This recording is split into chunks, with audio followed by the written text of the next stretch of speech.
seja bem-vindo ao nosso 5º episódio do Young Podcast, um espaço de debates isento, ético e imparcial, criado e concebido para você, gestor universitário ou gestora universitária, professor, estudante, imprensa especializada, investidor deste mercado ou simplesmente um apaixonado pela educação, com o objetivo de atualizá-los daquilo que há de mais relevante no mercado neste momento.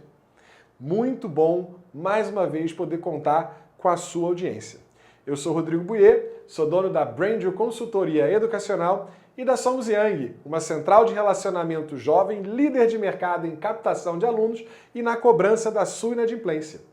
O Young Podcast tem o prazer e a honra de ser apoiado institucionalmente pela Associação Brasileira das Instituições Comunitárias de Ensino Superior, a ABRUC, e pela Fundacrédito Educativo. É muito bom e importante saudar o apoio dessas duas instituições. Aqui no Young Podcast, nós já abordamos diversos assuntos importantes desse mercado. Por exemplo, nós falamos sobre a polêmica que envolve a abertura de novos cursos e o aumento de vaga para cursos de medicina no Brasil. Falamos sobre o novo perfil dos gestores universitários que esse nosso mercado dinâmico exige e que está em voga nas políticas de contratação por esse tipo de profissional no país. Conversamos com a secretária da CESU, a Secretaria de Educação Superior do MEC, sobre como pensa o novo governo federal acerca do que é o que deverá ser o nosso mercado. E conversamos também sobre o programa Universidade Gratuita do Governo do Estado de Santa Catarina, que é um exemplo para os demais estados desse país de como subsidiar educação de qualidade para a população carente nesse país. Se você perdeu algum desses episódios, não se preocupe, eles estão todos disponíveis gratuitamente no YouTube ou no Spotify. Use o aplicativo de sua preferência. E nesse momento do ano, todas as instituições de ensino estão focadas em uma única coisa, que é a captação de alunos do vestibular de 2024. Afinal de contas, esse é o processo seletivo mais importante para definir o rumo das nossas finanças a partir do ano que vem. E é por isso que o 5º episódio do Young Podcast tem o tema Captação de Alunos em 2024, como atingir suas metas. Hoje, nós adotaremos um formato diferente do que estamos acostumados nos outros episódios. Hoje será uma conversa apenas entre eu e você, para que a gente possa dialogar de forma franca, objetiva, clara e direta sobre todas as nossas experiências, tanto na Brandil quanto na Somos Young, que tiveram sucesso com os nossos clientes para que eles conseguissem alcançar as suas metas. O objetivo aqui é subsidiar e fomentar os debates saudáveis na sua instituição de ensino acerca de tudo aquilo que pode ser um diferencial competitivo para que você e a sua instituição vençam a competição pelo aluno a que nós estamos submetidos no nosso mercado educacional. E o que nós acreditamos, na maior parte das vezes, é que grandes resultados requerem novas estratégias. Sabe aquela frase? Se você faz a mesma coisa que sempre fez, você vai colher os mesmos resultados que você sempre colheu? É exatamente esse processo que a gente quer quebrar. Derrubar paradigmas, esquecer mitos e pensar em novas estratégias para que você consiga captar os novos alunos no seu mercado. E as instituições precisam entender que nesse mercado de ensino superior, extremamente dinâmico, extremamente dependente das condições econômicas, influenciados por tudo que diz respeito ao Ministério da Educação e à regulação, existe uma necessidade de que cada instituição de ensino reaja rapidamente, adapte-se de forma ágil para que você possa vencer a competição. O grande, porém, é que geralmente a academia anda com passos lentos. Geralmente a academia é cautelosa e é conservadora. E é exatamente nesse ponto que muitas vezes as instituições de ensino acabam perdidas. Hoje, o que nós vamos conversar é um pouquinho sobre isso. Por exemplo, na sua tela tem um slide que mostra uma linha do tempo do que nós chamamos da década da dificuldade. Entre 2013 e 2023, tudo o que aconteceu em termos de dinâmica de regulação e de dinâmica econômica para que a gente atravessasse o momento que hoje a gente vive no mercado de ensino superior. Então vamos lá. Em 2013, o governo lança a Lei dos Mais Médicos. Nessa época tinha financiamento estudantil para todos os lados, não tinha um EAD muito predominante, então as instituições de ensino atravessavam um momento de facilidade de captação de alunos, não era tão complexo e também não era tão urgente a necessidade das instituições de ensino de expandir o seu portfólio de cursos, sobretudo para o curso de medicina. Não à toa, muitas instituições estavam calmamente fazendo seus investimentos para pedir a autorização desse curso, quando, pela Lei dos Mais Médicos, o governo federal passou a vetar o pedido de autorização desse curso, exceto por via de chamamento público, o que ocorre em 2014. E, para nosso espanto, um chamamento público que não privilegiava as áreas de vazios assistenciais de médico, pelo contrário, privilegiavam, por exemplo, regiões mais ricas desse país.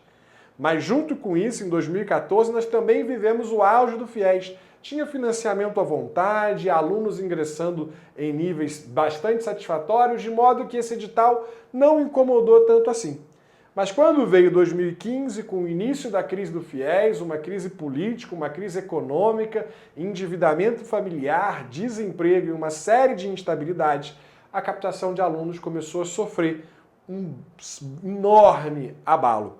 Para você ter uma ideia, hoje o financiamento estudantil em termos de volume de novos contratos anuais, ele é menos de 5% do que já foi em 2014. E essa trajetória descendente começou aí a partir de 2015. E aí a gente encontra uma situação interessante, para não dizer o contrário. População endividada, população empobrecida, menos emprego, menos renda, menos dinheiro circulando e menos subsídio do governo federal para acesso ao ensino superior. Qual foi a solução? 2017, novos instrumentos de avaliação de cursos, nova mudança na regulação, que fez com que esses instrumentos atualmente vigentes fossem adotados e você que está em casa sabe bem disso, a nota 5, o conceito máximo de qualidade, de certa forma foi banalizada no nosso mercado. Tem muitas instituições, tem muitos cursos com o conceito 5 a partir desses novos instrumentos, de modo que deixou de ser um diferencial importante para os alunos que querem ingressar no ensino superior se o seu conceito é 5 ou não. É muito comum a gente assistir instituições de ensinos gigantescas, de excelente qualidade, com uma infraestrutura de ponta, com um campus universitário vivo e pujante, ter o mesmo conceito de uma outra instituiçãozinha que é basicamente aluguel de sala de aula no turno da noite. E aí fica difícil você apostar nisso em termos de diferencial competitivo como parâmetro de qualidade. Lá na frente eu vou mostrar que os estudantes hoje sequer consideram isso como um parâmetro relevante da sua qualidade. Mas junto com isso, e o mais importante de 17, o governo publica o marco regulatório do EAD, que muitos chamam de marco desregulatório do EAD. E foi assim, a partir desta portaria de 2017, que o EAD começou a se expandir de forma exponencial, de maneira a desequilibrar o mercado que hoje a gente se encontra, com cursos de qualidade muitas vezes duvidosa, com mensalidades agressivamente baixas e de modo que todas as instituições de ensino, não importa se capital ou interior, passaram a ter como concorrentes os grandes grupos nacionais. E aí ficou muito mais difícil captar alunos para a graduação presencial. Já em 2018, moratória de medicina, agora nem via edital, nem via nenhuma forma, não se pode mais aumentar as vagas, não se pode criar novos cursos e teve início a uma série de judicializações de processos de medicina, tanto para a abertura de novos cursos quanto para aumento de vagas, que nós estamos assistindo hoje, parado no Supremo Tribunal Federal, as decisões. Baseado nisso, muitas instituições que em 2018 foram ágeis e de lá para cá ajuizaram suas ações, hoje já têm seus cursos de medicina funcionando, já têm a sua saúde financeira melhor sanada. Aquelas que, ao contrário, deixaram para considerar isso entre 2021 e 2022, hoje encontram-se dependendo de uma decisão do Supremo Tribunal Federal para conseguir operar os seus cursos, porque via Ministério da Educação esse caminho vai ser definitivamente encerrado, ou seja, mais um problema para aquelas instituições que estão com menos captação, muito mais concorrência e sem a possibilidade de abrir o curso de medicina. Vamos a 2020, pandemia, e com ela todo o drama que nós vivemos.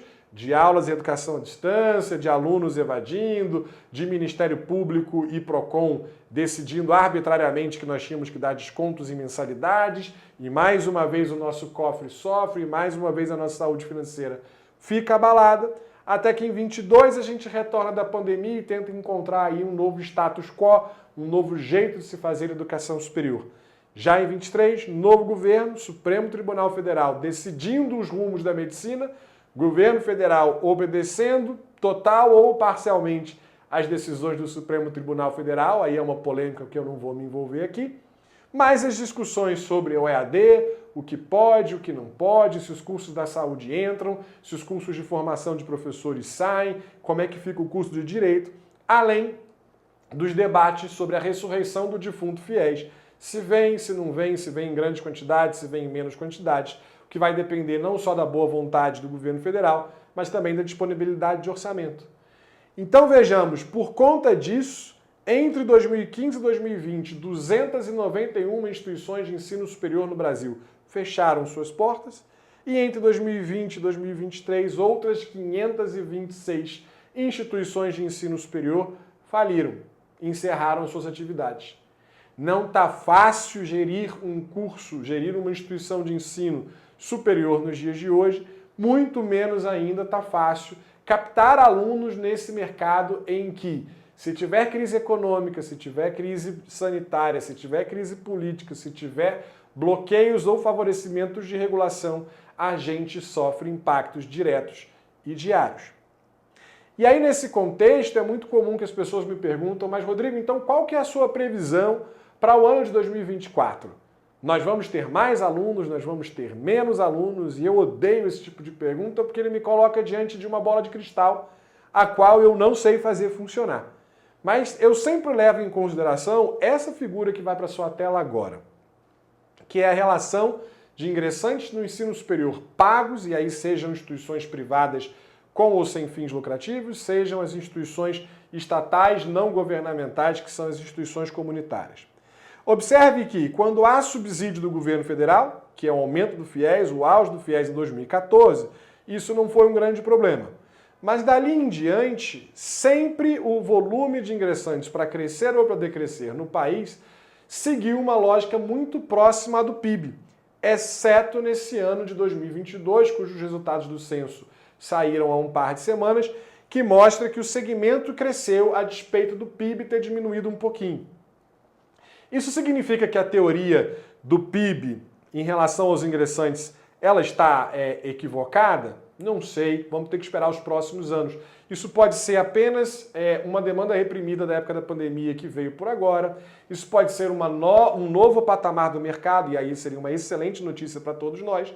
Porém, esse crescimento é preciso ressaltar, e eu vou comprovar em dados na frente, ele foi muito alicerçado em cursos de mensalidades baixas. Ele não foi alicerçado pelo ingresso, pela demanda, pelo incremento de número de alunos ingressantes no setor de educação superior que preza por qualidade, que se posiciona por educação de excelência, e esse é um ponto que a gente tem que entender. Por quê?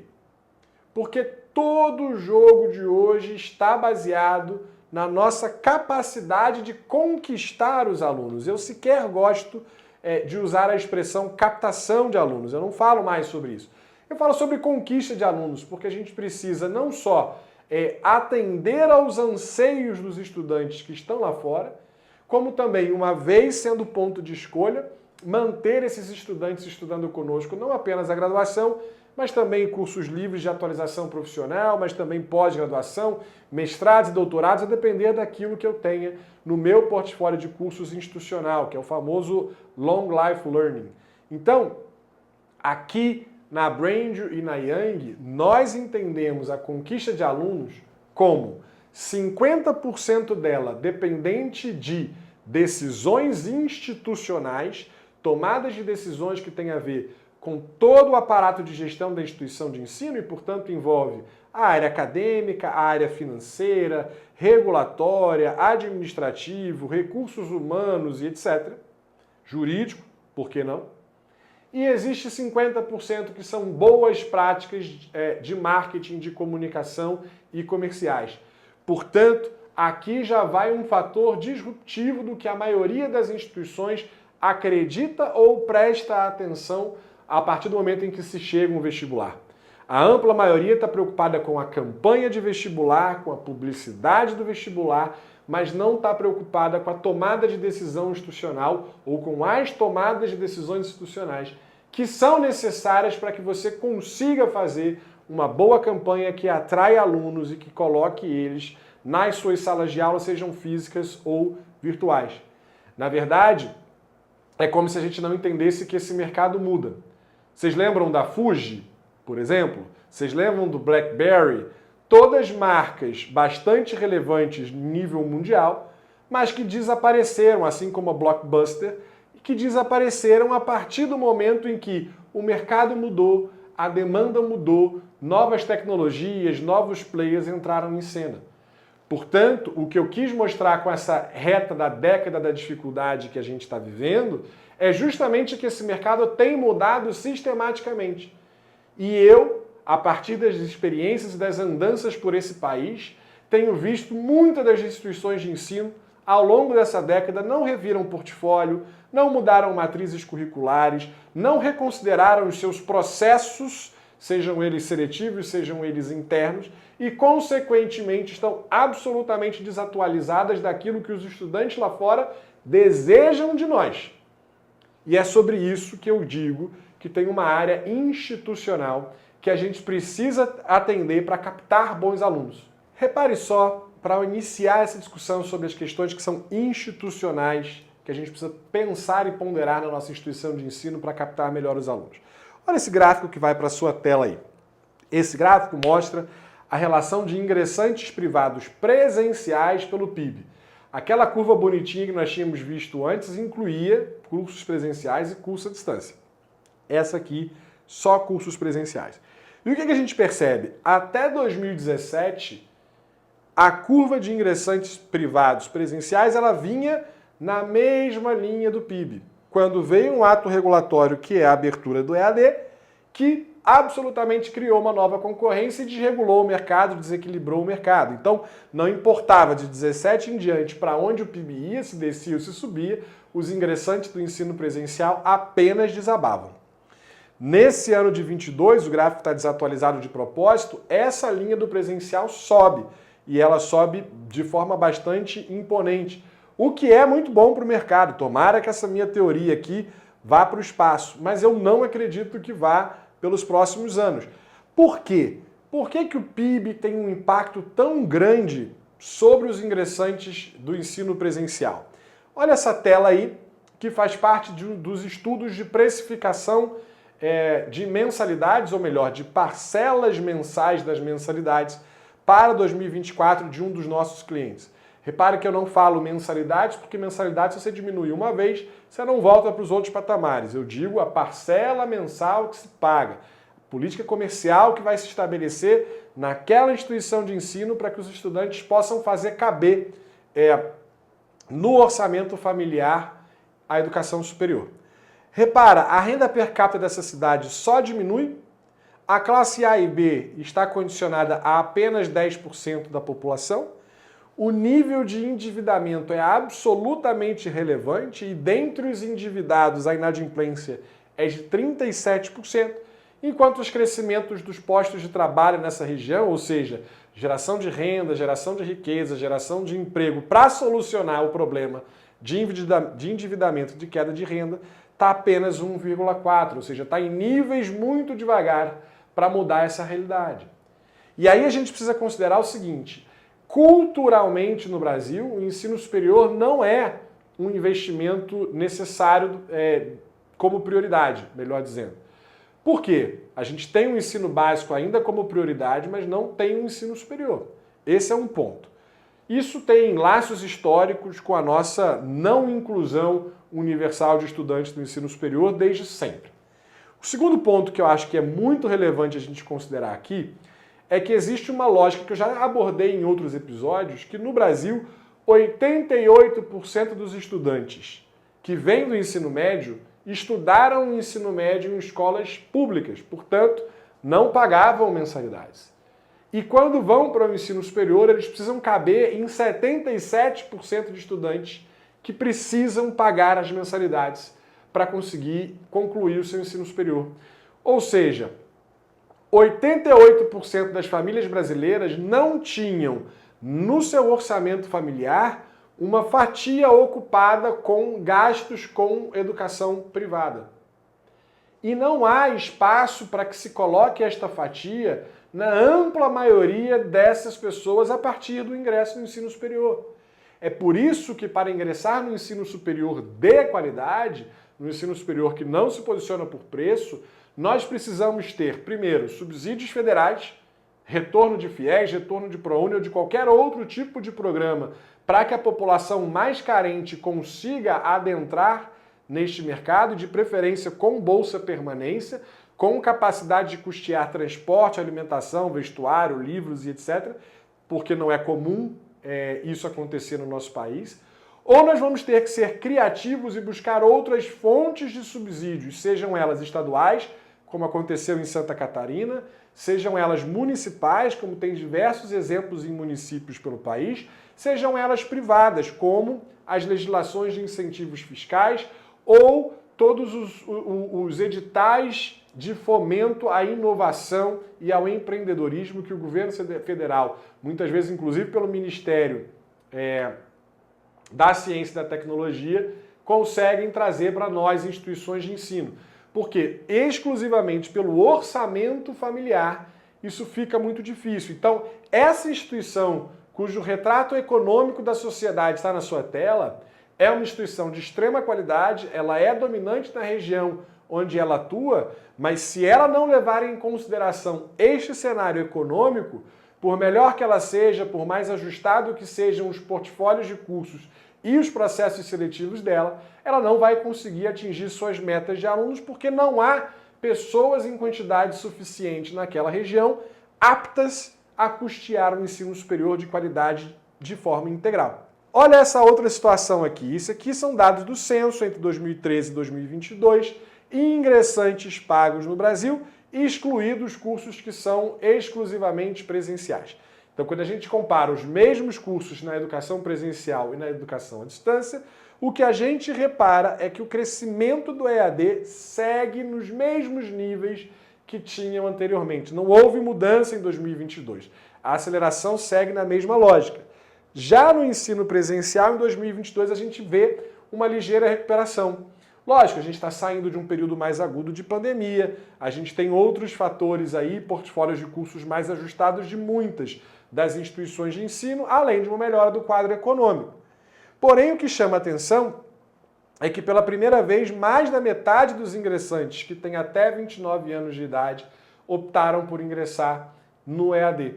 Isso é um fato importante porque muitas vezes se falava isso no mercado e até hoje muita gente acredita, porque isso era verdade lá atrás, mas não é mais verdade nos dias de hoje, que o aluno do presencial não vai para o EAD. Não é o que os gráficos estão mostrando. Olha esse outro que está aí na sua tela, onde eu pulo alguns anos. Eu apresento na coluna azul 2013, na coluna laranja 17, na coluna cinza 19 e na coluna amarela 22. Repara aqui no canto esquerdo da sua tela que estão os alunos entre 18 e 24 anos, como aumentou a proporção desses que optam pelo ensino à distância. Portanto, o seu aluno presencial sim está optando pela educação à distância. Muitas das vezes, por pesquisas que fazemos na Somos Yang, a gente percebe que não é uma escolha por privilegiar a educação à distância, por preferir a educação à distância, é uma escolha por acesso. São as mensalidades mais acessíveis, é o que se pode pagar naquele momento. Então, entre não estudar e estudar a educação à distância, esses jovens, assim como os adultos também, mas sobretudo agora, nesse recorte que nós estamos falando, esses jovens têm optado pela educação à distância. Como para a maioria absoluta das instituições do Brasil, a educação presencial ainda é o carro-chefe, isso é um problema. Essa é uma questão que a gente precisa estar atento, porque de fato existe um mercado estrangulado para o ensino presencial, ainda que pareça ter um fôlego renovado. Olha essas duas cidades que estão na sua tela aí. Essa cidade do seu canto esquerdo e do canto direito é a mesma cidade, tá? uma com recorte até 2021, em que, se você reparar, desde 2015, portanto, praticamente, desde 2013, desculpa, e, portanto, praticamente por uma década, o total de alunos naquela cidade que ingressa no ensino superior fica entre 7 e 8 mil estudantes, com crescimento pelo EAD. Ou seja, instituição de ensino que queira captar mais nesta cidade, ou vai ter que tirar estudantes de um concorrente, ou vai ter que ingressar no mercado EAD de forma competitiva, porque não havia perspectiva de se mudar acima de 8 mil habitantes nessa região. Quando vem o censo de 22, há um salto. Você vai de 8 mil durante uma década para 10 mil quase alunos ingressantes dessa região. Mas observa, o salto prioritariamente na educação à distância. Mais uma vez, o impacto do empobrecimento, do endividamento da população, da queda de orçamento familiar, da dificuldade de se colocar dentro de um orçamento de uma família um ensino superior privado, se faz presente e existe uma predileção pelo EAD. Isso acontece, olha aqui, ó, nas principais cidades do Brasil. Peguei aí capitais do Sudeste, capitais da região Norte, capitais da região Nordeste. Repara, Belo Horizonte, Manaus e Salvador. Os gráficos são muito semelhantes. Todas elas vinham num patamar histórico há praticamente uma década, todas elas subiram em 2022 para um novo patamar de ingressantes, romperam esse limite dessa década, muito ancorado pela educação à distância, mas também com o apoio da educação presencial. Agora, repara essas outras duas. Goiânia, por exemplo, ela é um ponto fora da curva, porque o EAD diminuiu do ano de 21 para 22, embora ela também esteja num novo patamar. E Porto Alegre, região sul, é um ponto fora da curva para o outro lado. Porto Alegre não estava nessa década de estabilização, ele vinha crescendo o volume de ingressantes sistematicamente ano contra ano. Tem só um decréscimo ali em 2019 por conta do apagão do ensino médio. Quem trabalha no Rio Grande do Sul sabe o que aconteceu nessa época. Mas Porto Alegre, de todas essas cidades que nós mostramos, foi a única que a educação presencial em 22 continuou diminuindo em relação a 21. Ou seja, quem tem instituição presencial em Porto Alegre, que ficou triste porque não captou bem, ou achou que não captou bem em 22, que não teve crescimento em 22, que não teve crescimento em 23. Ah, mas eu falei com colegas do mercado e todos eles cresceram, menos eu, e acha que alguma coisa está errada na sua instituição? Eu tenho dois recados. Primeiro, que essas falas com colegas do mercado, geralmente elas são furadas, porque geralmente todo mundo fala que vai muito bem na captação e quando você vê o censo, a verdade se estabelece em outro patamar. E segundo, que Porto Alegre, de fato, não houve crescimento da educação à distância, então, da educação presencial. Então, se você cresceu 5%, 6%, 10% em relação a 21, você já foi um ponto fora da curva, você já teve uma vitória significativa em Porto Alegre. E o que eu estou querendo mostrar para vocês com isso é que não existe uma fórmula de bolo para qualquer cidade. Não existe uma fórmula de bolo que funcione em todas as instituições, em todos os mercados. É preciso olhar o que o seu mercado apresenta e propor uma solução. Se você está em Porto Alegre, você está muito mais pressionado no ensino presencial a rever seu portfólio, a reorientar suas matrizes curriculares, a pensar em novas dinâmicas de seleção de estudantes no ensino presencial. O que você está em Goiânia, em que o ensino presencial, por exemplo, mostrou um ânimo muito fortalecido no ano de 22. Apesar de que em 23 a maioria das instituições de ensino que eu conheço e eu trabalho tiveram um ano já mais austeros, né? Muitas instituições acreditaram que em 23 iam crescer barbaramente, mas no meio do ano de 23 a gente teve uma certa engargalada. Foi um início do ano muito bom, mas um meio do ano de 23 difícil, com as metas sendo batidas só nos últimos dias, no finalzinho da captação, o que denota que teve ali um endurecimento, um esfriamento do segmento do ensino superior ali. E muitas das vezes as instituições acabam optando pelo seguinte: bom, se eu tenho que ampliar a minha capacidade de atrair alunos no presencial, no EAD, eu tenho que rever portfólio de cursos, isso é uma verdade. O grande problema é o seguinte: olha essa imagem que está aí. Para todo mundo que abria novos cursos até 2014, na época que a gente tinha boas captações, 92% dos cursos que eram novos ofertados formavam turmas. A partir de então, de 20 para 22, só 55% dos cursos que foram ofertados novos no mercado educacional brasileiro conseguiram formar turmas. Isso estou falando de cursos presenciais. Por que isso? Porque a gente está em decréscimo de captação do ensino presencial? Sim, mas também porque muitas das instituições não observam o seu mercado, não conseguem perceber que, embora um curso determinado esteja ampliando, esteja com mais interesse, vamos falar aqui muito francamente, a área da saúde é dita há alguns anos como a área que salva o ensino superior privado presencial, mas não quer dizer que salva em todas as regiões, em todos os municípios. Você precisa ver, além dos cursos que você vai abrir o portfólio, de como essas matrizes curriculares estão orientadas para o interesse dos alunos, como que a sua comunicação vai funcionar, aonde que você posicionou o preço dessas mensalidades em relação aos seus concorrentes, como que econômico-financeiramente existe o ponto de equilíbrio, foi criado o ponto de equilíbrio para a formação de turma desses cursos, considerando que no ensino presencial dificilmente você vai ter turmas cheias como eram antigamente. As turmas agora na educação presencial, elas precisam ser turmas viáveis com uma menor quantidade de alunos ou você não vai formar turma. Então todos esses componentes que não tem nada a ver com a comunicação, mas sim com a decisão institucional, estão impactando na sua captação, mas também na sua capacidade de solicitar a autorização de novos cursos e efetivamente preencher as vagas desses novos cursos nos processos seletivos das instituições de ensino. Portanto, é uma decisão muito institucional que envolve financeiro, acadêmico, regulatório, jurídico e administrativo como uma questão global. Quer ver um exemplo? Olha o que o Google diz pra gente. O Google mostra pra gente, dividindo os anos em trimestres, Q1 é o primeiro trimestre, Q4 é o último trimestre, que nesse último ano de 22, exceto pelo primeiro trimestre, onde você tem a formação dos egressos do ensino médio, em todos os outros trimestres, a demanda por buscas de ensino superior, de graduação presencial ou de graduação à distância no Brasil, é rigorosamente o mesmo em termos de volumetria. Ou seja, tem gente procurando em abril, maio, junho, julho, outubro, novembro, dezembro, janeiro, nas mesmas quantidades ao longo de todo o ano. E muitas vezes as instituições de ensino ainda estão travadas, abrindo suas matrículas apenas para ingressos em fevereiro e ingressos em agosto.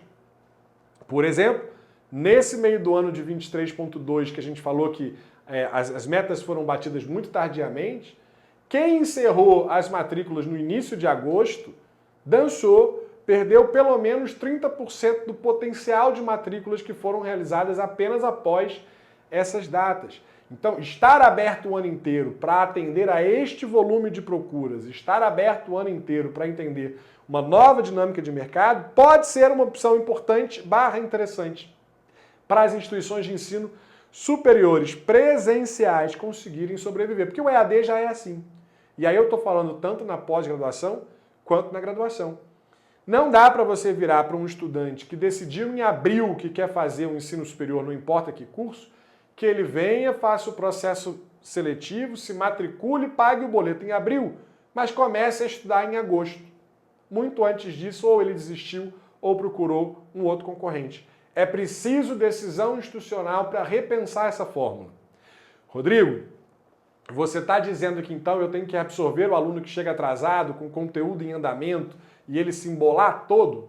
Não, eu não estou dizendo isso. Eu estou dizendo que você precisa criar outras formas de fazer com que esse aluno ingresse em qualquer tempo, sem ter perdido o conteúdo, sem se enrolar academicamente, sem atrapalhar a qualidade dos cursos que você oferta. E é o Google que está dizendo isso, não sou eu. Tanto é que esse gráfico que vai para a sua tela aí, que é um gráfico da Pareto do Brasil de 22, repara, essa linha mais escura é do ano de 22 e a linha mais clara é do ano de 21. Olha lá para abril e para maio. Repara como em 22 o volume de investimento em marketing digital é muito maior do que em 21, nos meses de abril, principalmente depois de maio, e que em junho se estabelece praticamente nos mesmos patamares. Sabe qual a diferença? Em junho, todas as instituições de ensino, em qualquer modelo, estão fazendo suas propagandas tradicionais para o ingresso de agosto. Só que em abril e maio, os grandes grupos e as instituições que já se adaptaram a essa demanda de volume constante ao longo do ano estão captando alunos e por isso estão botando mais verba ali, enquanto as instituições tradicionais só botam essas verbas em junho. Resultado, quando você, que só tem ingresso em fevereiro e em agosto, começa a sua captação, muitos dos alunos possíveis de você captar já foram captados por outros grupos educacionais que estavam com matrículas abertas e início de aulas em abril e maio. O que era difícil ficou ainda mais difícil, porque antes de você jogar o seu anzol para pescar nesse lago que já tinha poucos peixes, muitos dos peixes foram retirados pelos seus concorrentes. Então, repensar esse modelo é uma necessidade que tanto Google, quanto Pareto, quanto qualquer outra empresa que trabalha com marketing digital já tem percebido.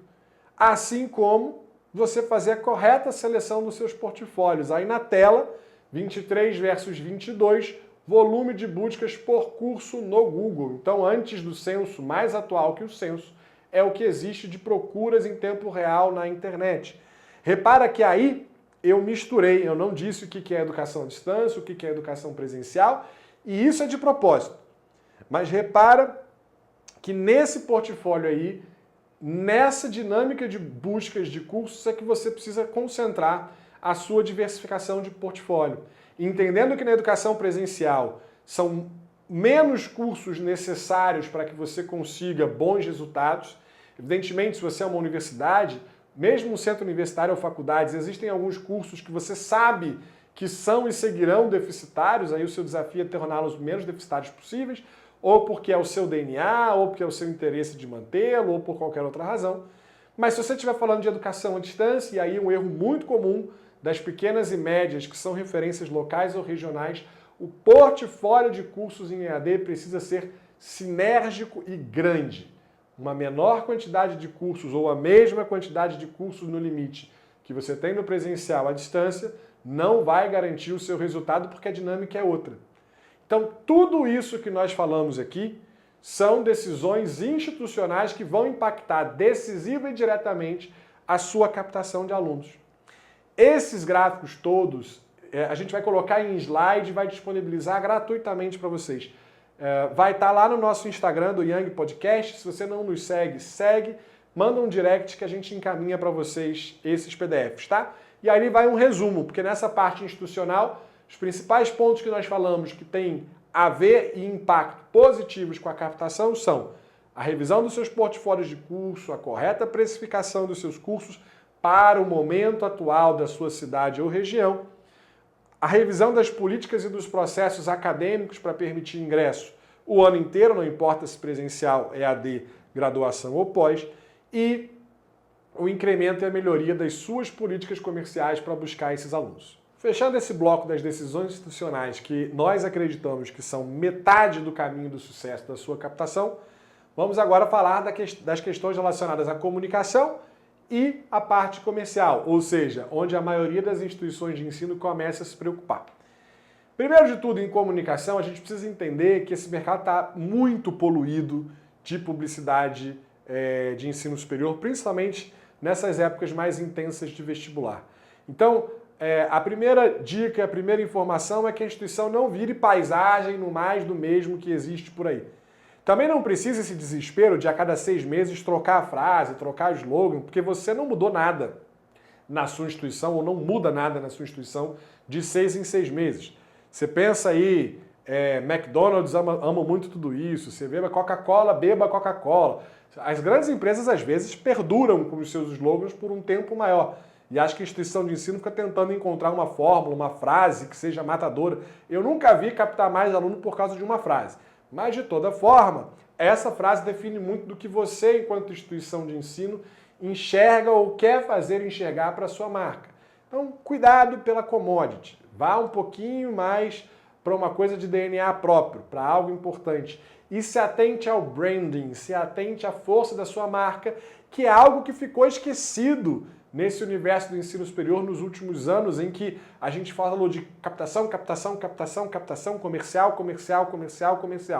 A conquista de alunos começa com uma marca que se sobressaia no coração e na mente desses estudantes. Por exemplo, o Google diz pra gente que 60%, mais da metade de todas as buscas por curso de graduação, curso de ensino superior no Google recentemente, vem com a marca atrelada ao nome do curso. Ou seja, o estudante que vai fazer a busca por um curso no Google, ele já vem instituição tal, curso tal. Repara como ele já está decidido pela instituição. Então, competir nesse contexto por marcas fortes, contra marcas fortes, é muito mais difícil. É importante você construir a fortaleza da sua marca novamente. E, em geral, a gente não tem orçamentos para branding, né? A gente só usa a campanha de vestibular, a gente só tem orçamento para a campanha de vestibular. Então é preciso fazer um misto entre essas duas coisas e, principalmente, usar o time de marketing interno muito fortemente para comunicar com os potenciais alunos durante mais de um ano, pelo menos um ano. Às vezes as instituições de ensino estão mais preocupadas com o outdoor que vai entrar no ar amanhã, ou com a camisa que vão vestir num evento XPTO, ou com a ação que vão fazer no dia do Enem, acreditando que alguém escolhe noivo ou noiva no altar. Esse não é o momento da escolha. O próprio Google está dizendo que a escolha já foi feita antes. Então, a comunicação da sua instituição, o branding da sua instituição, o marketing interno da sua instituição precisa se comunicar rotineiramente ao longo do ano com o seu público-alvo, deixando claro os seus diferenciais competitivos, que bandeiras você levanta, que causas você defende, quem é essa instituição no meio de tantas, porque nessas horas decisivas isso já era. Se esse estudante chegar no Google para buscar o curso de graduação e a sua marca, dificilmente ele vai optar por trocar a instituição por outra. Você precisa trabalhar para ser esta marca de eleição. E uma outra coisa que o Google nos mostra é que, passada a pandemia, 97% aproximadamente de todas as buscas pela graduação não levam em consideração qual é a modalidade de ensino. Então ninguém coloca lá, por exemplo, administração EAD ou administração presencial. Coloca administração e o nome da instituição de ensino. Isso mostra que, em termos de comportamento do nosso potencial consumidor, não interessa se é EAD ou presencial. O aluno quer aquele curso naquela instituição. E uma vez que ele entra no seu site institucional, uma vez que ele cai na LP, na landing page do seu processo seletivo, é que ele vai selecionar pela conveniência, pelo preço, pela comodidade, pela qualidade, pelo critério que ele quiser. Se ele prefere a distância ou se ele prefere presencial. Esse é um ponto importante para quem não oferece as duas modalidades. Repensar, porque o público lá fora não está considerando isso. Outro ponto importante é que nós da academia debatemos muito essa questão do EAD e do presencial, até porque, verdade seja dita, muitos de nós ainda torcem o nariz para o EAD e para a qualidade que supostamente se tem no EAD, mas isso é interno. O estudante lá fora não está preocupado com isso tanto quanto nós. Então, para os times de publicidade digital, para os times de estratégia em marketing digital, essa informação do Google é relevante, porque até antes da pandemia, eu inclusive fazia essa recomendação na Brandio, eu dizia, criem duas campanhas, uma para o presencial, uma para o EAD, porque os argumentos de venda são diferentes, os públicos são diferentes, os times são diferentes e os diferenciais são diferentes.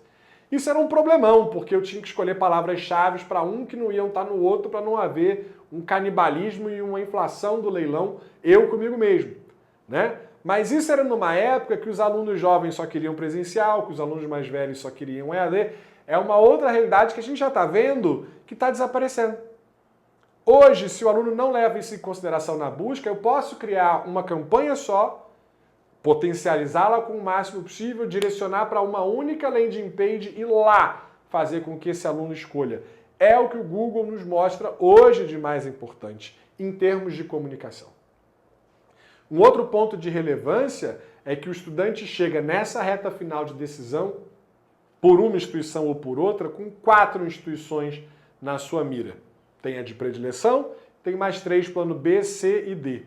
Acontece o seguinte, que dessas 4, a mais eficiente em termos de quantidade de comunicação, em termos de geração de engajamento, em termos de encantar aquele estudante e satisfazer a sua expectativa, é que vai vencer. Então, por exemplo, se a sua instituição demora 2, 3 semanas para entrar em contato com esse estudante, porque você trabalha com Excel, porque o seu sistema tem problema, porque o seu time está ocupado com qualquer outra coisa, sua instituição provavelmente vai perder aquele estudante.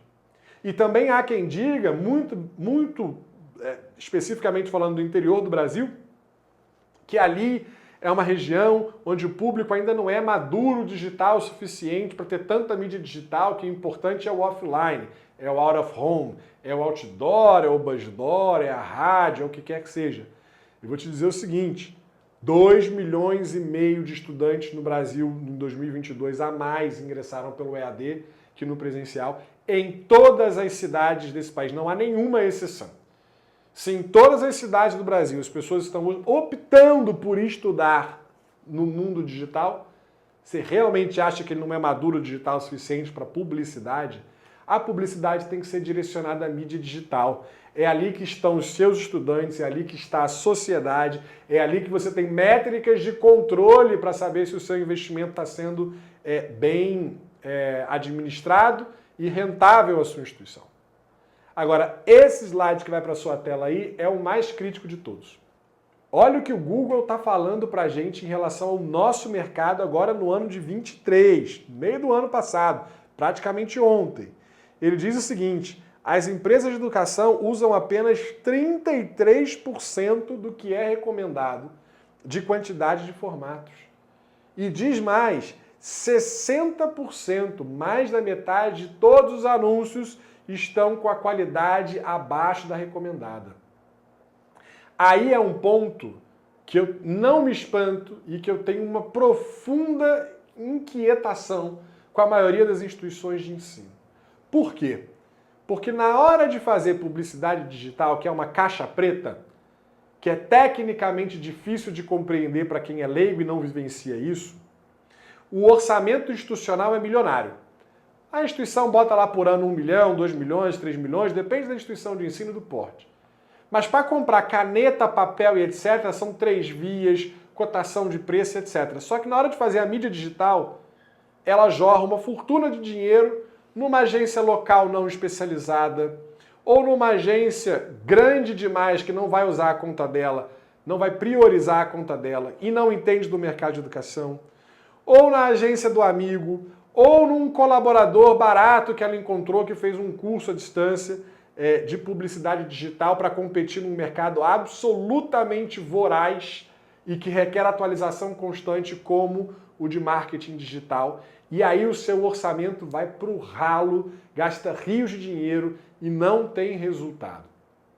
Eu sempre falo para as instituições de ensino, o time de marketing interno tem que cuidar do branding, tem que cuidar do dia a dia, tem que cuidar de todos os incêndios possíveis e imagináveis, que são muitos, no cotidiano do ensino superior, e tem que gerenciar um agente externo especializado que passa 24 horas por dia olhando sua campanha, otimizando sua campanha, acompanhando os concorrentes, para efetivamente fazer o seu dinheiro valer a pena. Não há como se imaginar dentro de uma instituição de ensino superior, e eu conheço bem todas elas, que você vai conseguir ter um funcionário, 44 horas que seja, semanais, sentado o dia inteiro na frente de um computador, vendo a sua campanha. Imediatamente ele vai ser desviado para reunião, para outro evento que precisa cobrir, ou para qualquer outra situação da sua instituição de ensino, e enquanto isso, a sua campanha fica ultrapassada, velha, cara, e você perde alunos para os seus concorrentes. Então, o próprio Google está dizendo que mais da metade de tudo que o ensino superior faz, que o mercado de educação faz na ferramenta, está abaixo da qualidade recomendada. Está na hora da gente virar o jogo, porque uma empresa especializada nisso ainda faz diferença. Boas práticas de marketing digital ainda fazem diferença na sua captação. É por isso que a gente montou, por exemplo, a Brandwell. A Brandwell existe como uma empresa que só faz captação de alunos via mídia digital para o ensino superior. A instituição não precisa avisar a Brandwell do que tem que fazer. É a Brandwell que avisa a instituição o que é importante fazer. Justamente por conta disso, porque o mercado ainda não é profissional o suficiente. E a despeito disso, o que a gente mais tem assistido é crescimento de busca, 23 versus 22, ou seja, atual, por todos os segmentos de educação no Brasil. 8% cursos rápidos, 7% graduação, 13% pós-graduação, vocês estão vendo o reflexo como a pós-graduação de vocês costuma estar indo melhor, 12% EAD e 24% para o semipresencial ou para o híbrido. Ou seja, os próprios estudantes querem mais uma combinação entre presencial e EAD, algo que seja natural, algo que seja fluido, do que uma coisa só presencial ou uma coisa só à distância.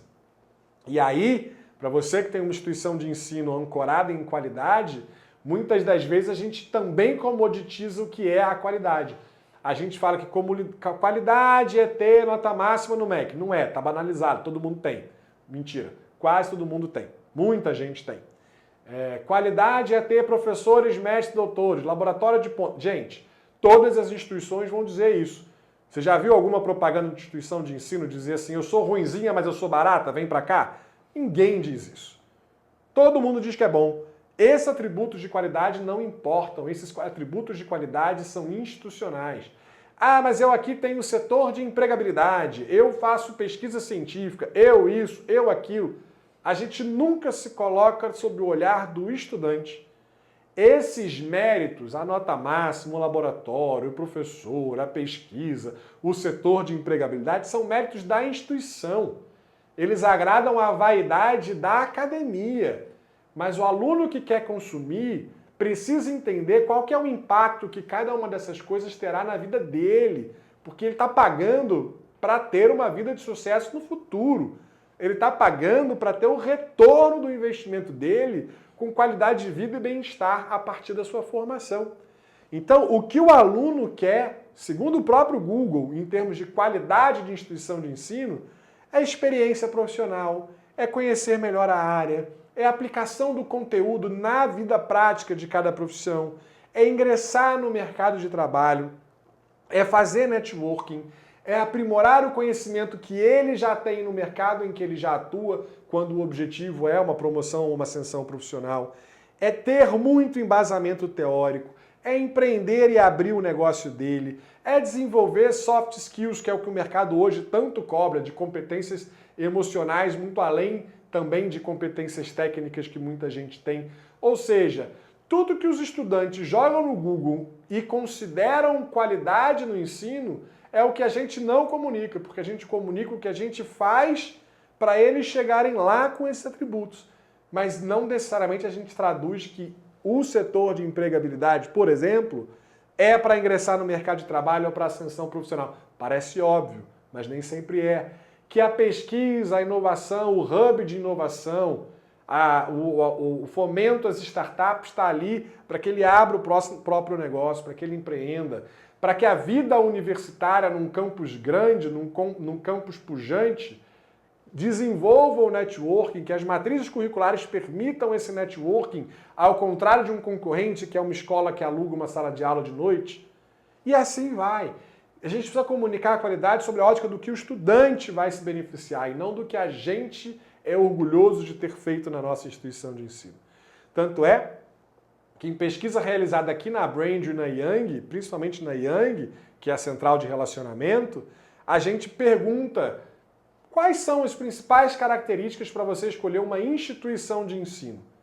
Em primeiro lugar vem a questão da conveniência, e aí a conveniência está ligada à facilidade de acesso para ir e vir, próximo do trabalho, próximo de casa, meio de transporte público suficiente, segurança e etc. Depois vem a credibilidade da instituição de ensino, só depois vem o preço. Não quer dizer que eles não vão barganhar a mensalidade, vão barganhar, porque o mercado está aqui para isso, mas não são os atributos principais. E aí, enquanto a gente estiver vociferando os atributos que não são relevantes, a nossa comunicação vai por água abaixo.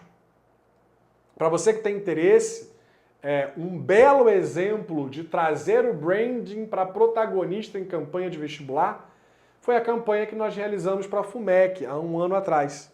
E aí agradeço ao pessoal da FUMEC por deixar que falemos sobre isso. É óbvio que a gente vai falar aqui em linhas gerais, mas a FUMEC é uma instituição de 60 anos de idade e altíssima credibilidade em Belo Horizonte, Minas Gerais, um tesouro, uma preciosidade, uma fundação absolutamente importante e relevante para a economia de Belo Horizonte, para a formação de mão de obra qualificada para o mercado de trabalho de Belo Horizonte.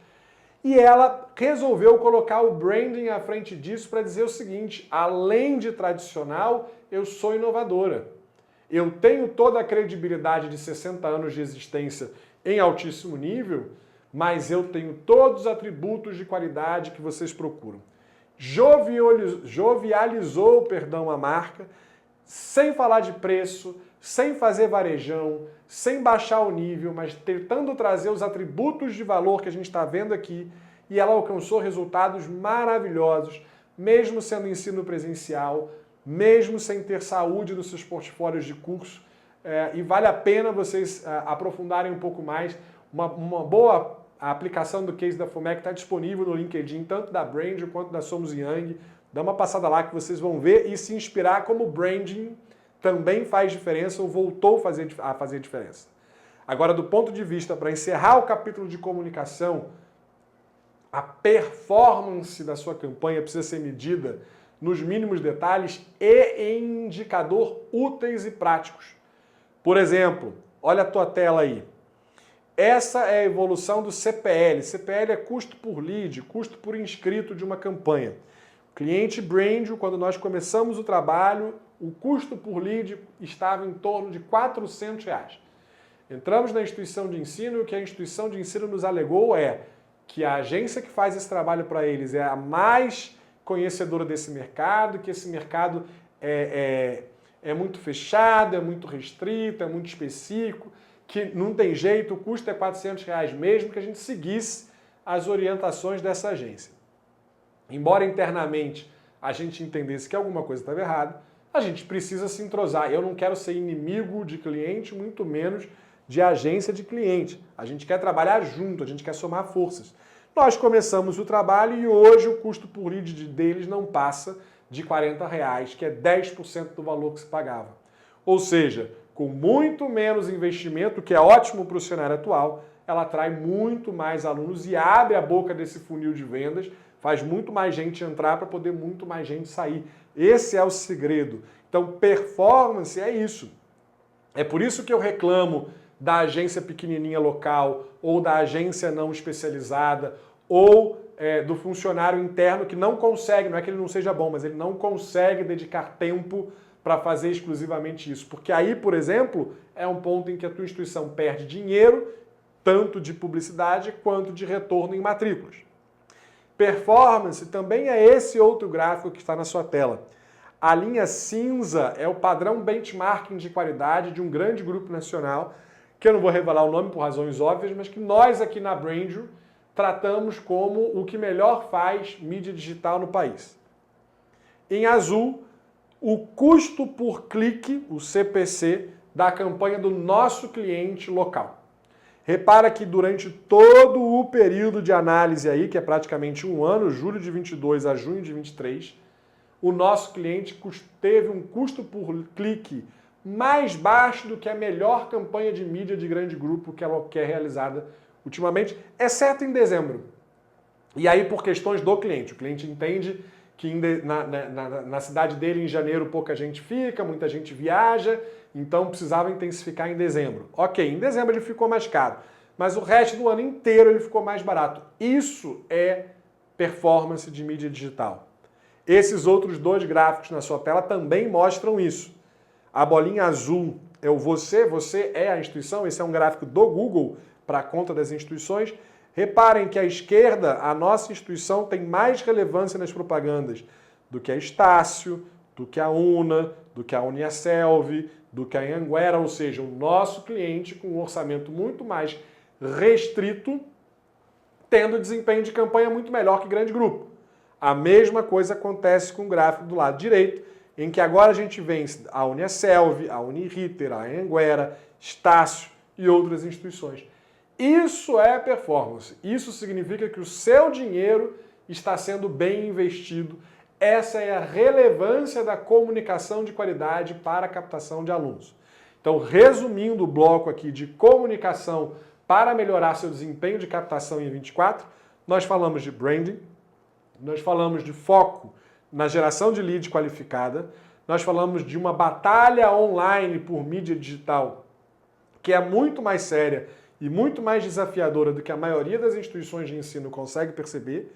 Nós falamos que boas práticas ainda são importantes porque nós vivemos num mercado que muita gente, segundo o próprio Google, que é a principal ferramenta, ainda faz publicidade errada, e nós dissemos que performance medida e aferida por indicadores certos é fundamental para o seu sucesso. Encerrado esse bloco de comunicação, o último bloco para o sucesso da sua captação em 24 é o bloco comercial. São as boas práticas na ponta para tentar fazer o fundo do funil ser mais eficiente. E a gente abre esse bloco comercial com esse gráfico também do Google para a gente dar uma olhada. Repara como de 18 a 22 existe uma tendência de mudança de padrão de comportamento por consumo de cursos de graduação na internet. Até então, você tinha sempre ali um pico de buscas quando está em resultado e quando está em prova de Enem. Inscrição, resultado e prova de Enem. O que você já não vê em 22, você vê esse pico muito mais espalhado. E isso pode significar que as pessoas estão dando menos importância ao Enem para ingresso no ensino superior pago do Brasil. Isso significa que você vai ter outras épocas do ano com tanto poder de captação, seja para geração de bases de leads, seja para a conversão de leads inscritos em matriculados, do que o resultado do Enem. Para tentar confirmar isso, a gente tirou o Enem da história e foi buscar só a graduação no Google. Repara que, novamente, em 2022, a gente vê esses picos muito mais espalhados por meses, o que significa que é uma confirmação daquele dado inicial que a gente apresentou do Google lá na parte de decisões institucionais, quando a gente falou o seguinte: olha, o volume de buscas por graduação ao longo do ano está praticamente constante. Olha como esse gráfico mostra um pouco disso. Uma diluição dessas buscas ao longo do ano, evidentemente muito mais concentradas no primeiro trimestre, mas bem diluídas ao longo do tempo. Então, aqui, mais do que nunca, a gente mostra que se você encerra a sua matrícula, se a sua instituição encerra a sua matrícula no início de fevereiro, no início de agosto, ela tende a ficar de fora, não só por calendário do governo, que já esse último intake já foi melhorado, mas principalmente por padrão de comportamento. Tem gente que não está mais dando tanta importância ao calendário do governo. E aí, como é que você vai gerenciar essa abertura com matrículas espalhadas ao longo do ano inteiro, né? Como é que você vai fazer para conseguir trabalhar uma boca do funil gigantesca, porque você melhorou a sua performance em mídia digital, e jogar isso para alargar o fundo do funil? Como é que você vai conseguir se relacionar com isso? Não tem outro segredo a não ser o engajamento para a conquista desses estudantes utilizando muita tecnologia. Não tem saída. Você não vai conseguir 20 mil, 30 mil leads no seu processo seletivo para isso cair para 15, 20 mil inscritos, para isso cair para 2 mil matriculados, sei lá. Você não vai conseguir comunicar com essa gente toda contratando um exército de pessoas para um call center. Isso não funciona mais. Você precisa que a tecnologia te ajude a comunicar com volume, ajude a nutrir isso, esse volume para descer no funil, e o humano, o seu call center especializado, ou no caso da Somos Yang, a sua central de relacionamento especializada, só fazer aquilo que é a cereja do bolo. O que é a cereja do bolo? Aquele aluno que já está praticamente com a decisão tomada, precisa de um incentivo adicional, aquele aluno que tem uma dúvida muito fora da curva e que, se bem atendida, vai fechar com a sua instituição. E enquanto isso, a tecnologia fala com esse estudante em tempo real. Se é sábado, se é domingo, se é de madrugada, se é feriado, não importa, o atendimento completo a esse estudante em tempo real.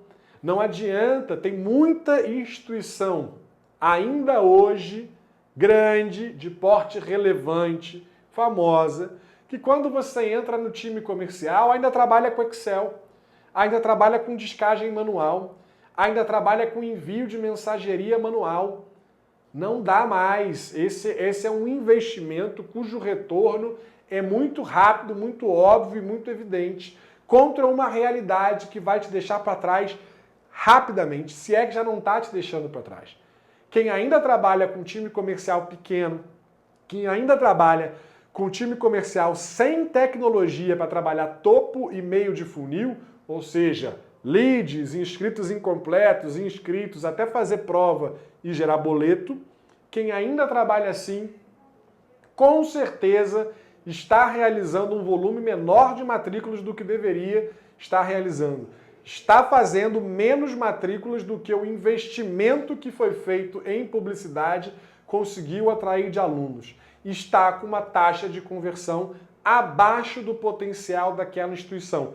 E para resumir, está jogando dinheiro fora. Então é importantíssimo que esse relacionamento seja com muita tecnologia e em tempo real. Um outro ponto que é importante é você conhecer o espectro de renda das pessoas na sua região, ou do seu público-alvo, seja da cidade, da região, ou do bairro, se você tiver dos bairros, se você tiver num grande centro urbano. Por quê? Porque você precisa atentar para a elasticidade de preço que as suas mensalidades precisam entregar para você converter o maior número de alunos. Então, dentro de casa, se você fizer uma pesquisa de renda, você vai saber que você tem um público que é seu cativo natural, instantâneo, orgânico, como queira chamar, que está numa determinada faixa. Se você quiser atrair o público com maior faixa, você vai ter que ir para o espectro qualidade. Se você quiser atrair o público com menor faixa, que é a ampla maioria das instituições de ensino hoje precisa, você vai ter que descer aos subsídios, você vai ter que recorrer a outras formas de fazer com que a parcela mensal da sua mensalidade caiba no orçamento daquela família. Por exemplo, se você for olhar a indústria automobilística, não se vende carro para a classe C falando o preço do carro.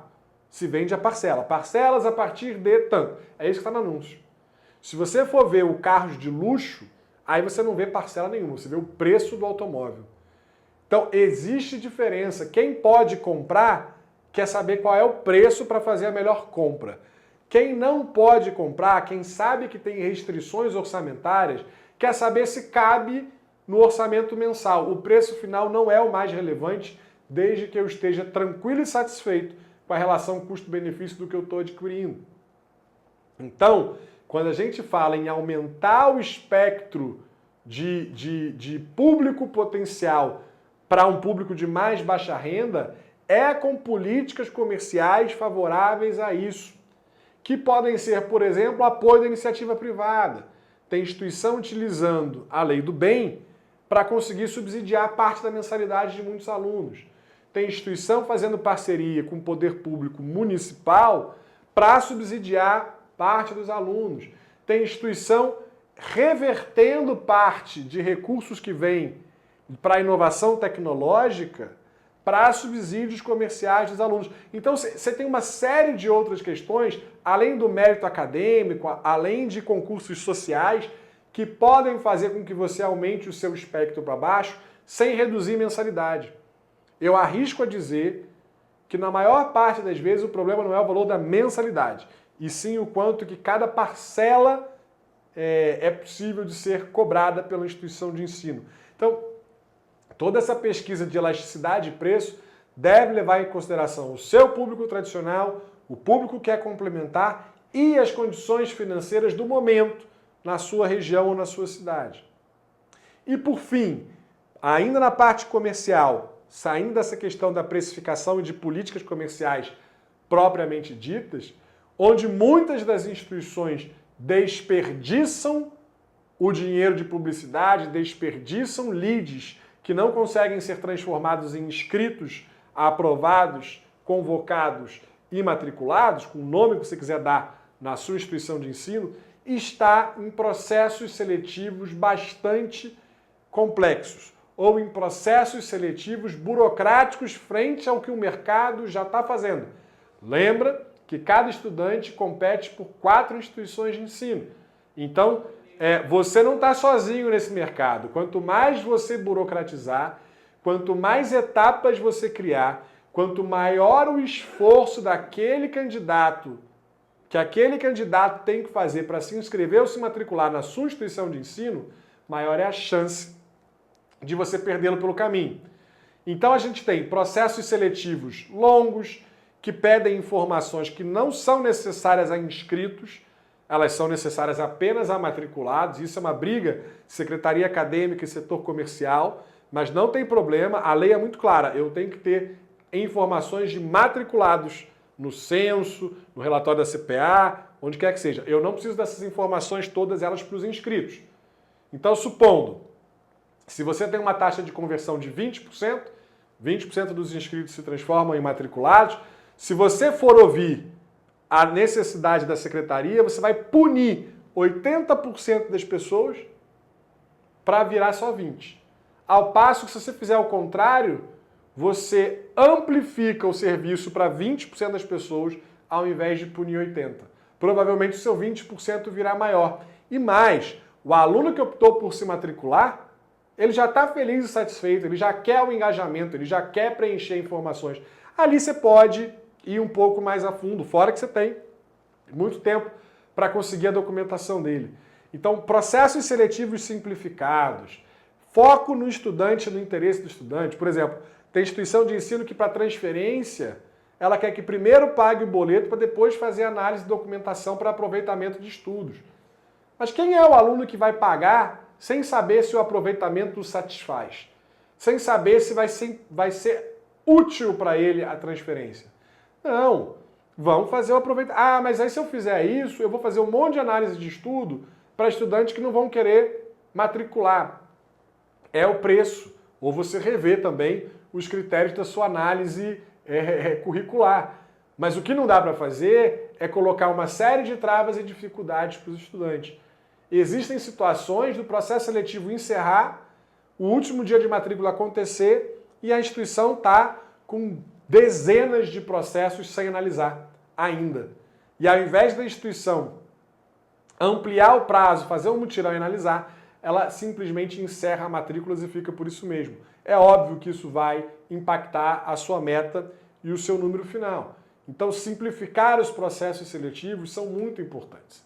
Hoje já tem instituição de ensino via robô com inteligência artificial de voz e de texto, WhatsApp ou telefone, ou as duas coisas ao mesmo tempo, fazendo inscrição e matrícula de alunos numa tacada só.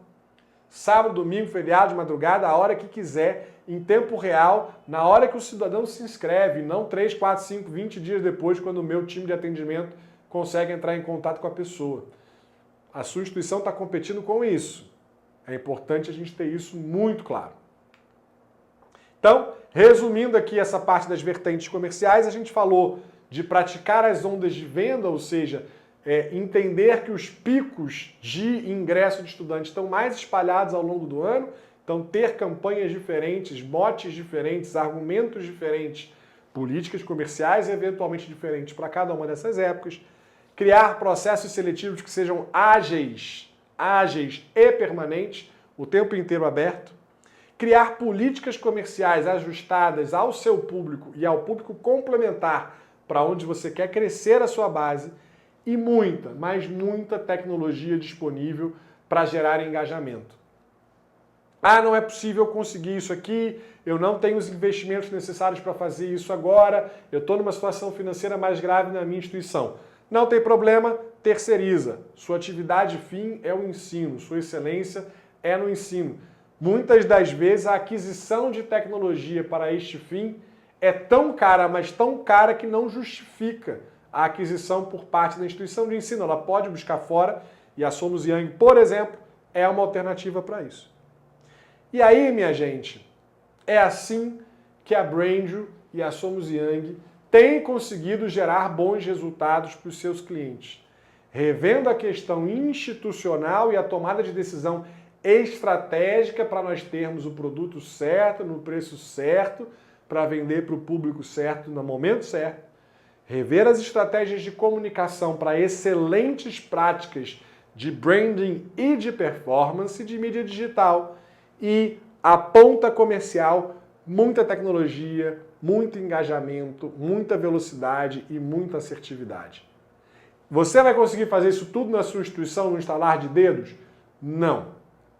Mas os pontos que você entender que você consegue avançar na sua instituição de ensino para já, você já vai conseguir conferir um excelente resultado. Lembra que todo mantenedor exige dos seus times comerciais o crescimento. Nenhum mantenedor diz que fica satisfeito se perder 10% de alunos. Só que não tem aluno para todo mundo crescer. Quem vai crescer é a exceção à regra. E a exceção à regra produz e pratica boas práticas, faz diferente, adota novas estratégias. No nosso PDFzinho, que a gente vai disponibilizar para quem pedir ali pelo Instagram, nós vamos colocar cases de inspiração para que vocês consigam ver resultados reais de colocar ou tudo ou parte disso em prática no nosso mercado do ensino superior. Então, entra lá no nosso Instagram, Yang Podcast, Podcast Yang, que você vai nos achar e você pode pedir pelo direct o material. Então, para resumir toda essa conversa aqui, o que eu, Rodrigo, considero fundamental é disseminar essas informações por todas as instituições de ensino, de que cada área é corresponsável pelo sucesso ou pelo insucesso das metas de captação das instituições de ensino. Então, se o acadêmico, financeiro, administrativo, RH, jurídico, regulatório não derem as mãos para que a gente tome as corretas decisões institucionais, ou se enquanto instituição de ensino nós continuarmos demorando a tomar decisões para nos adaptarmos a esse dinamismo do setor, seja econômico, seja regulatório, nós vamos ter problemas de captação. Mude isso na sua instituição, conta conosco, faça sozinho, a decisão é sua, e você vai ver que os resultados virão com toda certeza, tá certo? E esse é então o final do 5º episódio do nosso Yang Podcast. Eu tenho a certeza de que muitas boas ideias devem estar surgindo na sua cabeça nesse momento. Tenho certeza que diversas ações que você pode fazer a partir de amanhã já estão sendo desenhadas no seu caderno de anotações para serem compartilhadas com os colegas gestores da sua instituição de ensino. Então, fico feliz que a gente tenha podido contribuir um pouco. Perguntar se você gostou do conteúdo é absolutamente irrelevante. Se você está aqui até esse momento do episódio, é porque o conteúdo é bom para você e para a sua instituição de ensino. Então segue a gente no YouTube, segue a gente no Spotify, fica atento ao nosso Instagram, porque é ali que a gente não só compartilha o material, mas também antecipa o que virá de conteúdo novo no Yang Podcast. Lá no Instagram você também pode dar as suas sugestões, as suas opiniões e contribuir para que esse nosso programa fique ainda mais rico. Então, uma vez mais, eu gostaria de agradecer ao apoio institucional da Brandview, da Somos Yang, da Abruc e da Fundacred ao nosso Yang Podcast e me despeço dando um até breve. Até o próximo episódio. Tchau, tchau!